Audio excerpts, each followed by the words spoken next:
Smart aesthetics, branding, marketing, entrepreneurship. Greetings and welcome back to the Kiss My Aesthetic podcast. This has been a long time coming, this episode, because I feel we've worked so closely together the last few months, I feel like almost coming up on a year. But Sarah is here from FRG team. Welcome, Sarah. Well, thank you for having me. It is a long time coming. Oh my gosh, we're going to have a lot of fun on this episode because we have a lot to cover. And Yes. we've done a lot of work together, even in the time that we have worked together.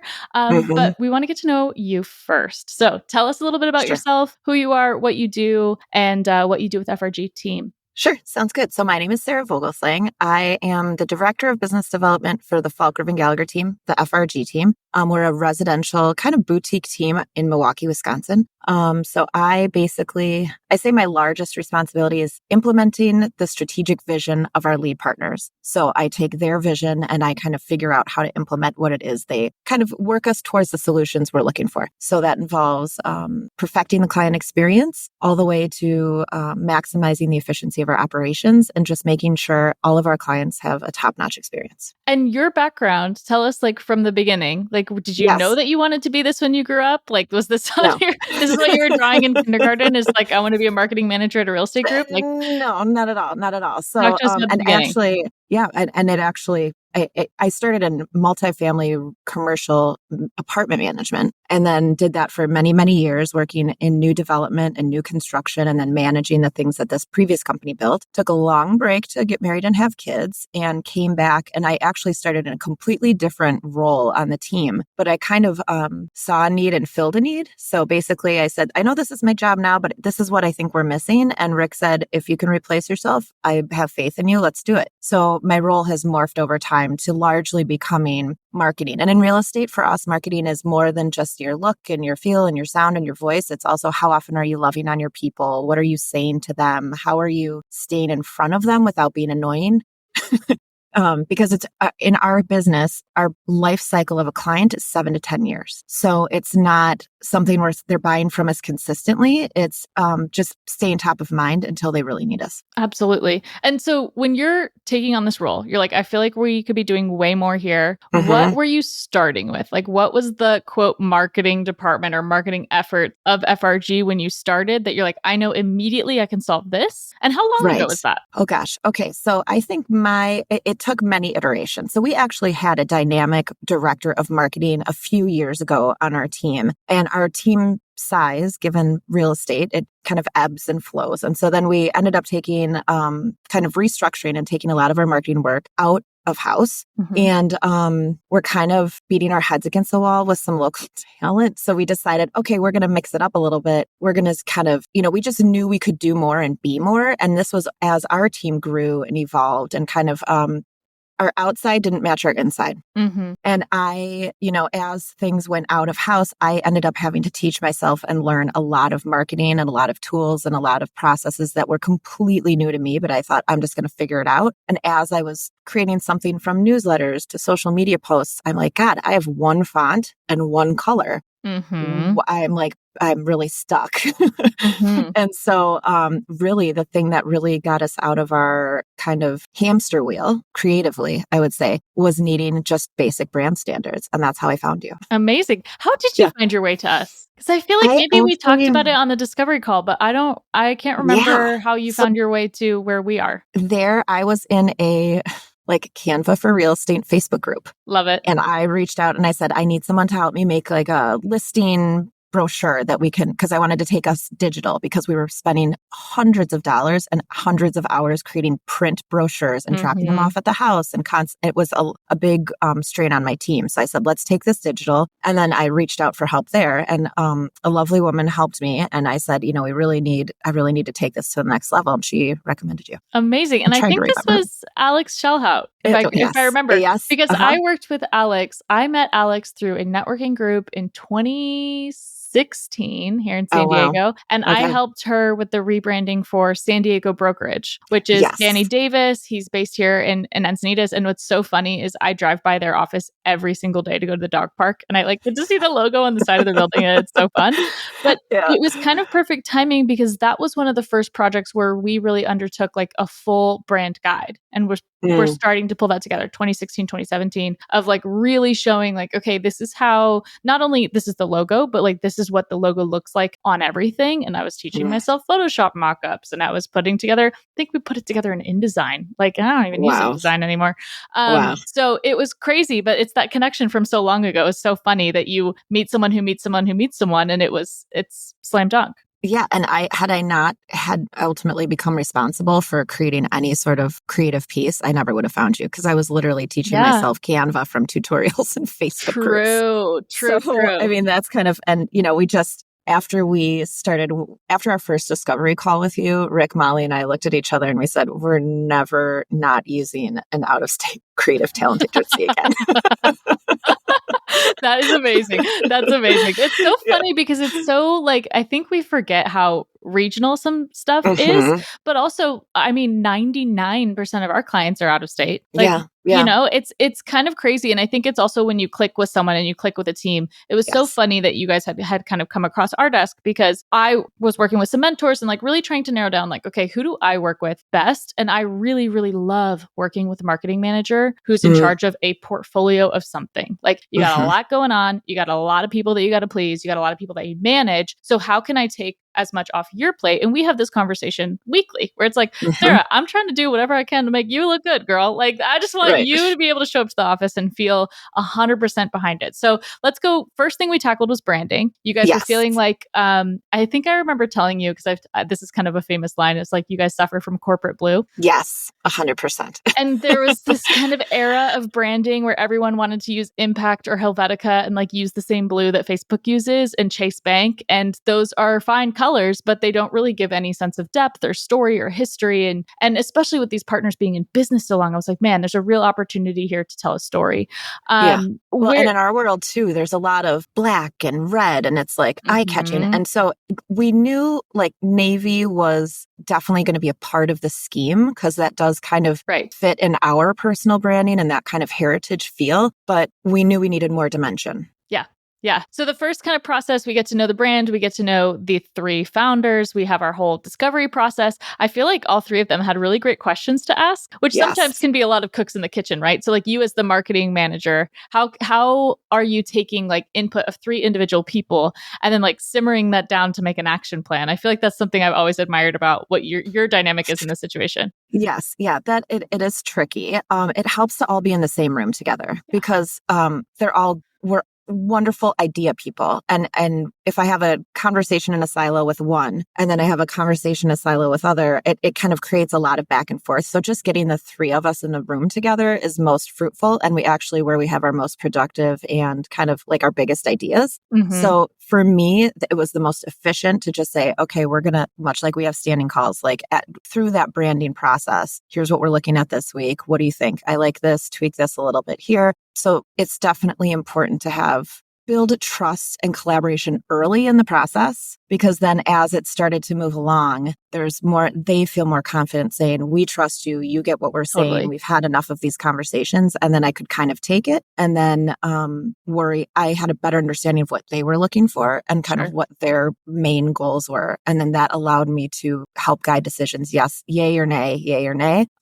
We definitely had some edits.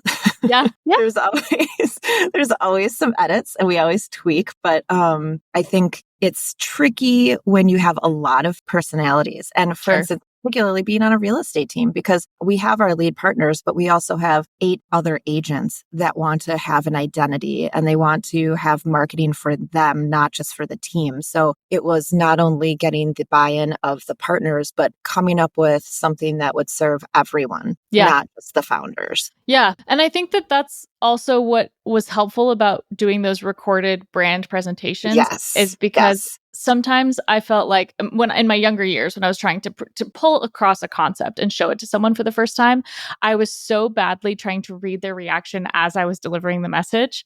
And that can absolutely sidetrack you from the point. So I remember being like pretty nervous to send off the FRG one because I was like, this is a lot of people that we got to really get on board for. But really, like, if you go back to that initial presentation, although there were like tweaks and little edits, it was pretty spot on. Yeah, no, we saw that circle logo on the on the AI mock-up of the sign outside of a building, and Rick and Molly and I looked at each other and we're like, that's it.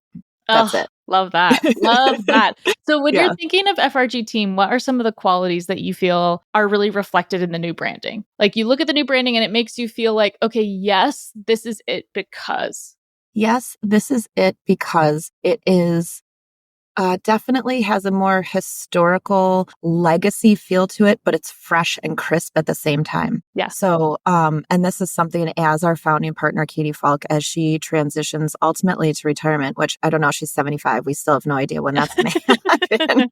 But it's something that as we onboard, our newest agent is 24 years old. And so it's got to be something that speaks to our older clientele and our younger clientele. So it felt like it checked both boxes. It had kind of more of the earthy, grounded colors, like by adding in some greens and some golds. It didn't feel too sharp and abrasive, and it didn't feel trendy. And we are, we just stick to our knitting over here. You know, like we have, as far as a real estate team, we're kind of unique in that we have 96% sphere and referral business, which is exceptionally high for most residential real estate teams. So we know what we're doing. We know our clients love to work with us. So we're not trying to reinvent the wheel and have some flashy new, like, look at us. We are very understated. We never share our stats and our rankings, no matter how high they are. We're a well-accomplished team. We're not boastful. We're not braggadocious. So it couldn't be a flashy, look at me, look at me. Right.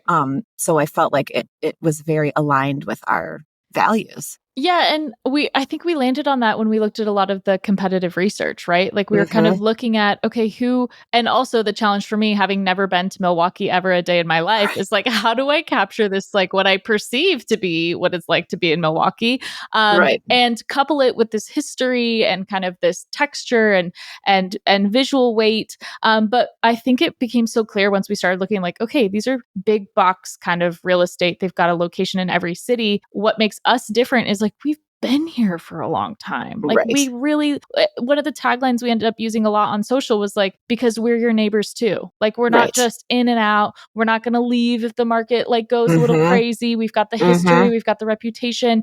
Do you feel like those are values that your team like lives and breathes? And 1,000%. Is that why you were attracted to working with the FRG team in the first place? Because how did you even get in like FRG? Like, why FRG and not story, another group? actually? Yeah, this is a funny story. I replied to a blind ad. So I'm a licensed agent. So I always kept my license up every 2 years. So I didn't have to reinvent the wheel, always thinking maybe I'll get a job. Finally, I was ready. I replied to this blind ad that I kind of am an oddity because I have kind of a creative salesy brain, but I also have a check the box brain. And so this role that I initially applied for hit both. So I thought, oh, this is a perfect fit. I went through, I think, 3 video interviews, skill tests, everything. And then they released who the company was. And I was like, oh shit, I know them. I know Katie Falk and I know Rick. But then the kicker was, if I reached out to them, I was immediately disqualified. So I couldn't then contact, because then I think they didn't get their finder's fee, the staffing agency probably. They were worried they were going to be cut out. So still continued through the process. We finally met in person and it was like sealed the deal on the dot, like let's sign today. And I just think that I felt immediately at home because there's just real estate agents can get a bad rap as far as integrity goes and looking out only for themselves. And time after time after time, our team, I've witnessed firsthand our team and our agents putting other people ahead of themselves. And so I can like put my head on the pillow at night knowing that we're seriously doing what we can for our clients. And so that was very aligned with my values too. Well, and even what you just talked about, like as soon as you found out who the company was and you're like, oh, I know Katie, I know Rick. It's like, not only do you know them, like you liked them. I loved them. Yeah. You know what I mean? Like you trusted them. And that I think it goes overlooked in a lot of entrepreneurship circles and a lot of like online marketing is like, it's one thing to know someone. It's another thing to like them and respect the work that they've done and like respect what they're bringing to the table. And I feel like that's huge. That's huge. That's a classic real estate tagline. People will work with you if they they know you, like you, trust you. Of course. So it's kind of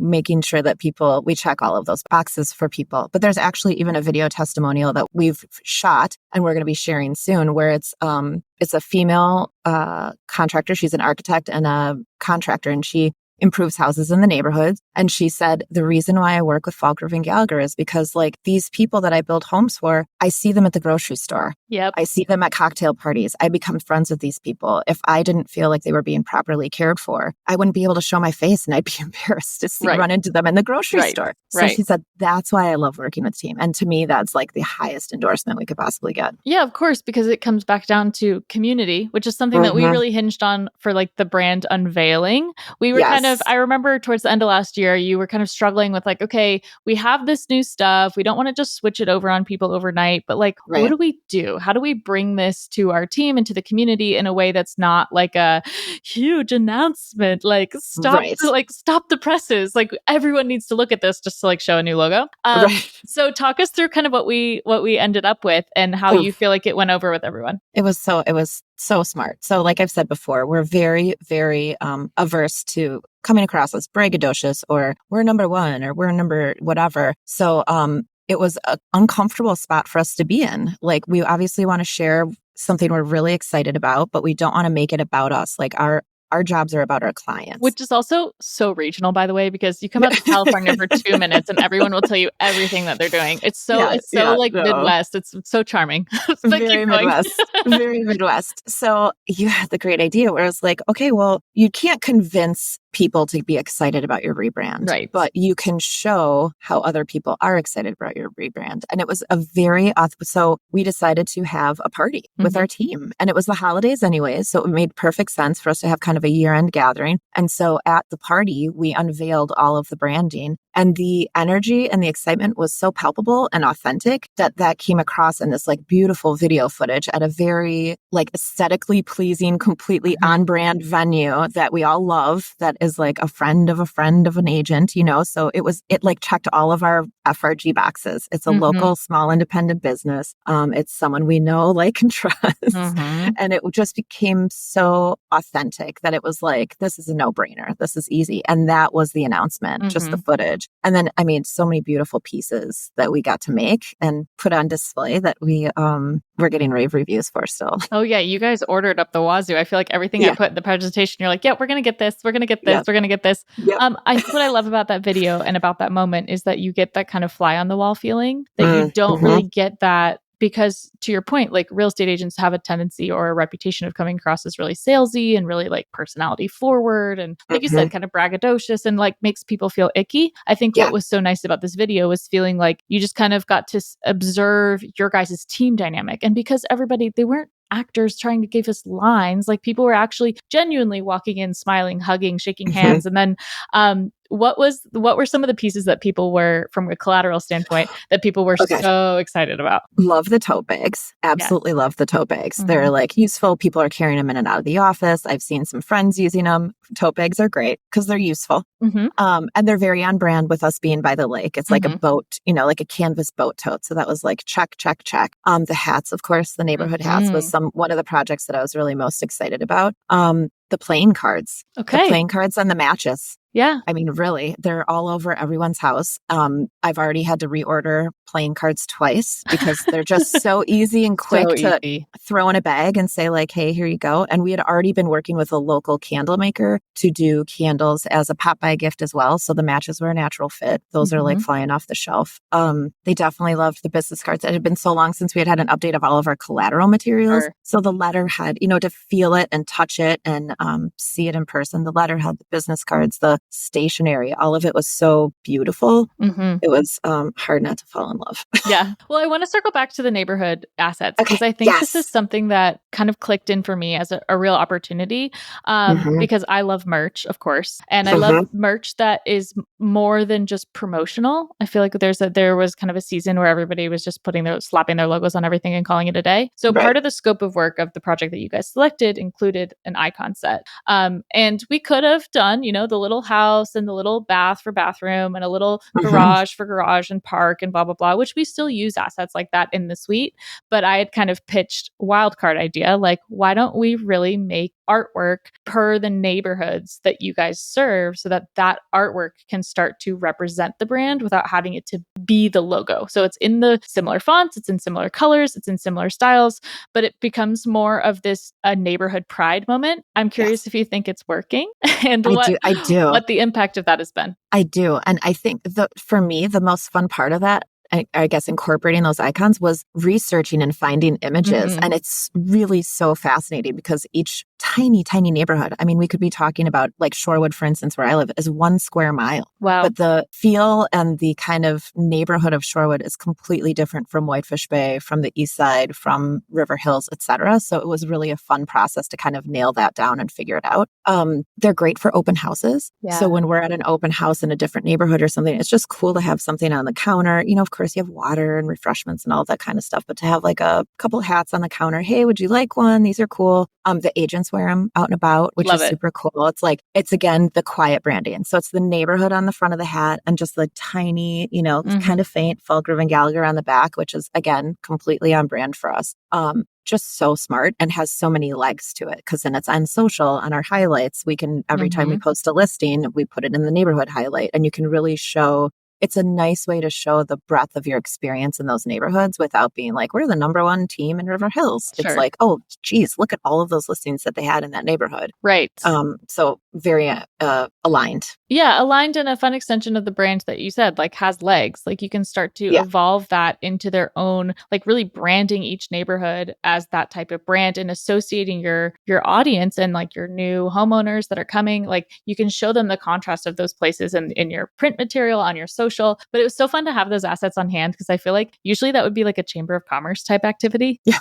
You know what I mean? Like here in California as well, like every beach town has its own kind of identity in that way and like attracts a certain type of person. So to be able to transpose that, but then have them be like proprietary to you guys, meaning like other agents are going to be using them. Other agents outside of your group aren't going to be using them. Yeah. Yeah. And people were reaching out like, we're, you know, very intrigued and very like, where did you get these? How did you do this? Where, you know, it was definitely envy. People were very envious. I know, right? We call that brag-worthy. Yes, it was brag-worthy. And, you know, like just to that end with it having legs, I just wanted to circle back on the event too for the branding unveiling because we've used kind of that concept and we're now replicating that like with our party for our Danbury Glen project that we've been selling the homes on. So you know, obviously we have typical open houses where any neighbor can walk in off the street, but we have some homes, a number of our homes where the sellers are higher net worth individuals or perhaps have privacy concerns where we need to expose the home to a wider breadth of people, but they don't want to open the door and have what we call looky-loos, just people coming in that aren't going to actually produce buyers. So we kind of leveraged the idea of the branding unveiling event with having our team and a few key people there. And now we replicate that with our systems, with our open houses. So next week or in 2 weeks from now, we'll be throwing another kind of VIP team party that will feel like a party. It won't feel like we're selling the home, but it is really going to be showcasing this beautiful home. We're having Aperol spritzes and cocktails by the lake. And we're going to have a DJ and it's going to be like summer lo-fi vibes at the house. And we're going to be filming that. And it's a great team building event because we're going to have all of our team there. We're going to have all of our VIP. It's all VIP invitations, you know, phone calls, text messages, very personalized, and then capturing all of it on video and showing not only our team and our kind of our camaraderie and our spirit and kind of how fun our events are, but also look at these creative ways that we can market our homes. And I think people want that. I think people want to feel like they belong, they're in this network, that there is a level of exclusivity. And exclusivity is such an interesting, and luxury are such interesting words to throw into branding, right? Because you can kind of get yourself like stick in that sticky, icky kind of like, okay, who the heck do we think we are kind of position. But I think you guys have done a really great job of aligning yourself with events and opportunities that feel like they're going to naturally attract the person that's at that level, right? So like Art and Bloom, for example, like having a branded moment around something that's happening in the community anyways, but it becomes kind of like a, if you know, or if you're plugged in, and that keeping people in your universe for as long as possible is going to lead to more referrals. It's going to lead to more repeat business. And then they do become that like legacy client because they want to like stay in the good graces. Yeah. And that's actually during our discovery process, that was one of the kind of, we narrowed it down to the term access. Mm-hmm. So we provide access for people. We provide access to lovely homes. We provide access to first-time home buyers who have never done this before. Through our education, you will get access to a really smart way to invest your money and build wealth through real estate. You will also get access to cool events. So like as we looked at this new year, okay, well now we've got this new look. One of our main priorities is providing access to cool events. So like Art and Bloom, the local art museum event. Okay, anyone can go to Art and Bloom, but we're going to give you free tickets that are personally branded, that are paper tickets that give you access at any time. You don't have to pick a reservation slot. We will come and deliver them to you. We did a apple orchard event in the fall of last year. Okay, everybody goes to the apple orchard in Wisconsin on the weekends, but we're going to open it up. We're going to open the doors 2 hours before it's open to the general public so that you don't have to hassle with parking. You don't have to, you can have your lay of the land, and we're going to take your pictures and you'll have fall portraits for your Christmas cards for the winter. Obviously all complimentary. So it's those little things where it's like, it doesn't have to be complicated. We're just constantly figuring a way to just level it up, just a tweak. Mm-hmm. And so like, that's how we're leveling up our open houses and our marketing, because you get really bored looking at just listed, just sold posts on social media, and it just doesn't move the needle and it doesn't find buyers. When we look at, we're not promoting ourselves. We're trying to sell our clients' homes, and putting their house, a picture of their house, only a picture of their house, doesn't necessarily sell it or move the needle. So we need to think outside the box. And with that event at our Danbury Glen development, we found a buyer. With an event at a home that we listed, that female architect and contractor renovated. She walked in off the street, came into our party, we welcomed her in, and now we're doing a third. So like these we know have an ROI and they move the needle. And while also having the benefit of showing the brand and what we do. Yes. And then it's our job as our team is helping you guys with social media is to make sure that all of those efforts get reflected in a way that's still authentic and still speaking well to the brand. So you're totally right. The like just listed, just sold, like it might as well be like a penny saver ad. Like it's like when you get a bunch of junk mail and you're like, I'm not interested in this right now. Trash, right? Like you're just not going to go for it versus how can we create a brand that people want to stay plugged in with, that they want to interact, that they're learning things, they're picking up things, or they're seeing people they know. They're seeing the people at the grocery store or the kid, the other parent that's a parent drop off because they know you guys or they know the clients that you've worked with. And so you're creating that sense of community. So definitely in the last few months that we've worked with you guys, like the top performing posts are always people pieces. You know what I mean? Which is like frustrating on one hand, but also not, because the information, especially now with AI and like, especially with the volume of information that a lot of real estate agents put out there. I'm sure this is preached in the Canva group or like a lot of these like business guru types that are like content, you have to put out 87 pieces of content a day. It's like, it kind of, you get lost in the sauce a little bit. And I think what our team has been able to do is really focus on, okay, what's the message we're trying to say? How can we stretch that message? And then also for me being able to come on in a creative direction capacity to make sure that if you are going to spend all this money on photography and videography, what are we trying to do with it? And to me, that's the thing that I've learned in this role. And obviously not having a background in marketing, it's like working smarter, not harder. So when I'm having a video team film this event, okay, I need to leverage this content multiple ways, multiple times, and eke out every possible ounce of content I can out of these little pieces, and just repurposing and remixing, and how important that is. Because God, if I had to pay to film every time we were somewhere, we'd be broke. Totally. So it's really, it's like, we've got to figure, and you've done such a masterful job of figuring out, okay, well, now we're going to cut this down and this down, and just kind of making the puzzle pieces go together. Yeah. And I think that's something that I've had a lot of fun doing with your team, and kind of in another universe, I'm like a director, I'm like a commercial director, like a film director person, because I really do like that part. I don't know what it is about my brain, but I could just like click in, see the vision, be like, oh, if money were no object, like this is obviously what this would look like. And then other people have to like dial me in. But talk to me about what that's like as your role, because was this something that you were responsible before? Or were you kind of like, okay, I was hiring these people and kind of expecting them to understand the overarching vision of the brand? Because I think from my perspective, at least, it's so helpful to know you guys so closely, because then when we do have a big project like this, I'm keeping in context everything else that we have and also what we don't have. So it allows me to kind of put forward something that's like, gosh, this would check so many boxes and like really scratch the itch of this piece that I think could really be, really helped move the needle. But where was that role for you before having us, and how has it changed since working with our team? Well, when we had the creative director before, that was 100% in her wheelhouse, and she did a great job. But then when it came to, we started transferred to some out of house stuff, it was really their job. But, they didn't work with any other real estate teams. They didn't, their efforts weren't necessarily 100% aligned with ours. They were fabulous at what they did, but we realized we tried many things. We tried, let's do a ton of social media ads. Let's do a ton of pay-per-click ads. Let's do a ton of, we were just trying to spread the word, spread the word, spread the word. And then we just kind of realized, like, that isn't us. It didn't feel like us. Sure. And we, do, like I said, just stick to our knitting. Let's just keep doing what we're doing and we will continue to be successful. So when we changed direction again, it was really on me. And I didn't understand or know we would kind of go in one direction with an effort, and then it would be over here with an effort, and then over here with an effort, and really and I just didn't have the technical knowledge, particularly like with video or something. Okay, well, I want to have a video. We need to see the partners on camera. They have so much to share. They're so knowledgeable. People need to hear what they have to say. Well, let's hire a video team to do that. Well, I didn't really understand all of the pieces and the way to leverage it and make it look the way it needed to, or sound the way it needed to, or feel intimate, or all of those pieces. I just didn't. I was naive. Yeah, but also how could you be anything else? Because you're doing your day job, girl. Like, I'm also doing a million other things. So it's been an education, but it's like, I feel like I'm getting smarter every week as we go on.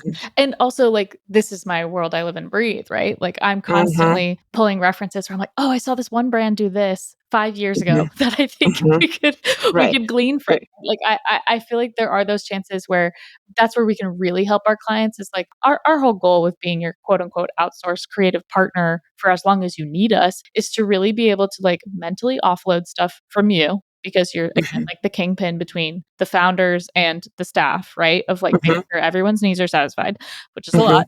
But also to like bring the creative juice, right? Like bring the energy, bring a fresh idea, bring a fresh perspective. Because although we don't work with a ton of real estate agents, I think we have a good grip of your guys' brand and what you're trying to say. But also 100%. knowledge, but also like it's kind of a perfect storm in a lot of ways. Yeah. And we're, Rick and I are very aligned in like learning and growing and constantly trying to move forward and, reinvent. And so I think it's helpful to have someone from a different part of the country or a different industry. Like, real estate marketing podcasts and resources are like a dime a dozen. There are a million people that will tell you what you should be doing to be successful. So it's really kind of, I think, refreshing and invigorating to work with someone that understands our aesthetic, but also is maybe like, well, you could see it differently, or, just propels us a little bit forward.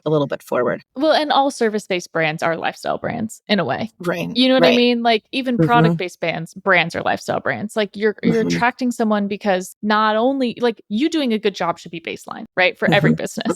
It's how you do it well. It's how you communicate. It's how you're organized. It's how you get something from point A to point Z that is the lifestyle part of it. And I think we're really drawn to people that live lifestyles that are approachable to us, but somewhat aspirational. Yes, like, oh, exactly. Okay. Like, I like this. You make me feel welcome here. But like, you're going where I want to go where she's going. Like, I want to go on that. I want to live in that house. Like, I want to sit on that dock. So it's like, how can you kind of like do that in a way, again, that's like delicate and still welcoming and still inviting. And inviting is the key word. Yeah. Right. Because we've battled previously, like, well, you guys are only luxury, or we had a home to sell, but we thought you only sold $1 million homes. Like, no, someone that comes in and buys a $200,000 house gets the same white glove treatment as someone that is selling a $3 million house. Totally. Point blank. Same service. And so it's something, it has to be we need to look aspirational, but approachable as well. And not stuffy. I mean, same. That's like my whole business model is like, I want people to look at my stuff and be like, dang, that was good. That was Totally. good. That was good. Totally. And like, I want that. Whatever she's got, that's what I want. Exactly. But all good stuff. Okay. The question I have to leave us with is, if you were yourself 5 years ago, just maybe 5 or 10 or wherever your kind of beginning point is, and you're just in info gathering mode, and maybe you're listening to this podcast because you're like, you know what, at least I'll learn something about marketing. What kind of advice would you give your younger self who's embarking on the career path that you're now on? It would be to make and flush out great connections for sure, because that's how I found you. I mean, there are so many resources out there and there's so many people willing and eager to help that I think that that's a big part of kind of how I formed my relationships and found my people, which is very on brand for our business too, I guess. So it kind of came naturally to me, but having conversations with people that are 2 steps ahead of where you want to be. Always. So we always say like, well, we don't want to do what everybody else in Milwaukee is doing. We want to look at people in Toronto, in New York, in California. Like, we're already killing it here. You know, we need to look further. So always don't be the smartest person in the room for sure. I think also that a big part is to be really clear with whoever is the decision maker and have clear conversations and make sure that you are understanding what they really want, clarify, double check, confirm, because that will save you a lot of time. Like I think I wasted a lot of time worrying and maybe wasn't sure exactly what Rick or Molly wanted. But I would steam ahead anyways and then say, oh shoot, that was out. Now we got to go back to the drawing board. Like, God, that was a huge waste of my time. And outsource, leverage, because I kind of I'm proud. I said this in a team meeting the other day. I'm proud of myself for having taught myself how to use all of the tools that I now use and I'm very comfortable using. It's great. But like, do I go home at night and being like, oh, I had a great day in Canva today? No, it's not my thing. It's not, it's not what like makes my heart sing. So like I could have outsourced some of the stuff. Like I wanted to just do it myself. I could have leveraged more than I did. But the flip side, there's something so valuable about knowing how to do it yourself so that you can 100%. Qualify that the person that you're hiring to do it is doing a good job. And I've found myself in that predicament more than once. Yeah. Yeah. Like I said before, had I not been making newsletters myself, I wouldn't have realized how lacking our look was or how one-dimensional it was. So like, I definitely had to go through the process. But for instance, like our agent newsletter, it's one newsletter of content, but it goes out to 20 different people. Yeah. And so like, it has to be replicated. I don't need to be the one replicating it. I build the main one and then I have someone help me replicate it and do all of the steps from there. So like little efficiencies like that I think are important. Okay. So then here's another brain teaser. If you're 10 years from now still in the same job, what are you hoping that your 10-year self is telling yourself now? You nailed it. Crushed it. Yeah, crushed it. That's a good question. God. I mean, who knows what the world is going to look like in 10 years? It's a fun brain teaser. Especially in our industry. I mean, our industry is leap years different than it was 6 months ago, which keeps me on my toes for sure.